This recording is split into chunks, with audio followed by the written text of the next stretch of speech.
ang unkabogable showbiz news. May phenomenal partnership na ang TV5, MediaQuest Holdings at si Vice Ganda para sa maraming exciting na programa kasama ang binansagang Queen of All Networks. At live mula sa Pasig City, nasa frontline ng balitang yan, si Mobile Journal Denise Valdez Sancho.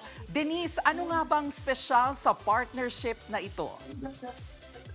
Remy, ito na nga ang latest official ng parte ng MediaQuest Holdings Inc. family, ang unkabogable star na si Vice Ganda. Katabi ko ngayon at kanina lang ay binansagan na siyang Queen of All Networks. Well, Vice, ano yung reaction mo, no? Si MVP mismo yung nagbigay sa'yo ng title na ito. Hindi ko alam kung paano dapat mag-react do'n, eh.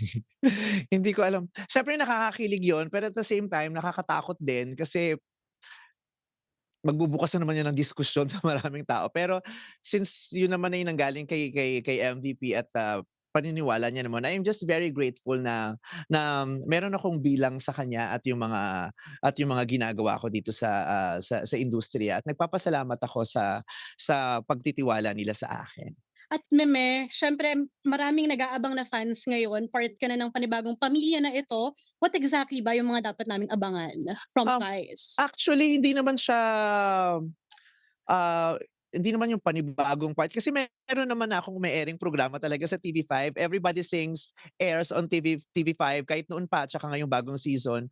At ang i-expect niyo lang may mga bago akong programang gagawin sa TV5. May mga bago tayong pasabog. And Meme, kanina grabe, alam ko na feel mo yung welcome from MVP, from Sir Ricky Vargas, all the people, the press. At nabanggit mo rin na hindi ka nakatulog with this decision. Kwento mo naman yun. And hindi ako nakatulog kasi na-e-excite na ako, nag-iisip na agad yung utak ko kung anong gusto kong content, anong gagawin namin, anong mga pasabog, paano tayo makapagbibigay ng entertainment and service to the Filipino audiences. Siyempre hindi naman yan basta yung, "O sige deal tayo, gawa tayo." Tapos yung hindi pinaghahandaan. As early as nung pagkatapos namin mag-usap, gusto ko na mag-prepare. Yep. Kaya dun ina-acid reflux na ako pero gusto ko yung feeling ng na-e-excite. And Meme, syempre, kanina nabanggit mo rin yung mga learnings mo from your past networks na nasamahan. At nabanggit mo rin yung importance na united ang Yeah. iba't ibang companies given na yung industry ngayon ay kailangan ito. What can you say about that? Hindi, ako napakapalad ko dahil ako ay tinuruan at natuto sa ABS-CBN. Mm. Ang dami kong naranasan sa ABS-CBN na magagamit ko sa mga trabaho ko ngayon at sa mga susunod ko pang gawin. Professionally and personally, ang dami kong natutunan sa ABS kaya bit-bit ko lahat 'yon at, natutuwa ako dahil, kumbaga parang na-equip ako ng mga kapamilya sa kung anong puwedeng i-share ko ngayon dito sa TV5 at sa iba pang mga platforms na makikita nila ako. And of course, ano na lang ang message mo to your fans ngayon, pati sa family natin sa MediaQuest at sa TV5? MediaQuest, maraming salamat po, Boss MVP, Sir Ricky, thank you very much. To Ranvel, thank you so much. At sa TV5 at sa buong MediaQuest, maraming salamat po sa tiwala nyo at makakaasa po kayo na huhusayin natin ang pagbibigay ng kasiyahan at serbisyo sa mga manonood, sa mga madlang people at sa ating mga audiences. Kaya maraming salamat po.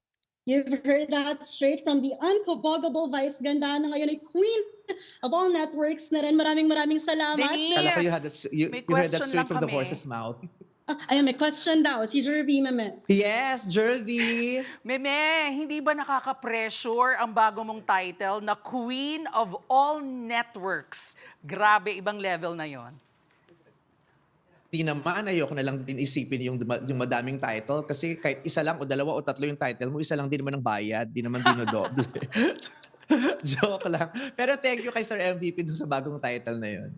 Ano-ano bang mga klaseng programa ang ine-expect na gagawin mo dito sa TV5? Konting clue naman dyan. Everyday show ba ito? Weekly? Game show? Talk show? Ano bang dapat naming abangan? Um, Ang dapat niyong abangan yung programang hindi kaparehas nung mga programang napapanood niyo na sa akin ngayon. Siyempre ayaw naman natin ng repeated experience, 'di ba? Siyempre kada oras iba-iba yung oras kung saan niyo ako nakikita. Iba-iba din dapat yung ano, yung uri ng palabas at pamamaraan ng pagpapasaya natin sa kanilang lahat. Mag-expect kayo ng mga game shows, reality, mga ganyan. Ayan, excited na kaming lahat. Meme Vice at inaabangan ka na rin namin dito sa Frontline Pilipinas. Sana makadalaw ka. Yes, why not soon for you, Jerby? Okay, thank you. Maraming salamat sa Queen of All Networks na si Vice Ganda at kay Mobile Journal Denise Valdez Sancho. Mga kapatid, Jervy Wrightson po. Eto na nga.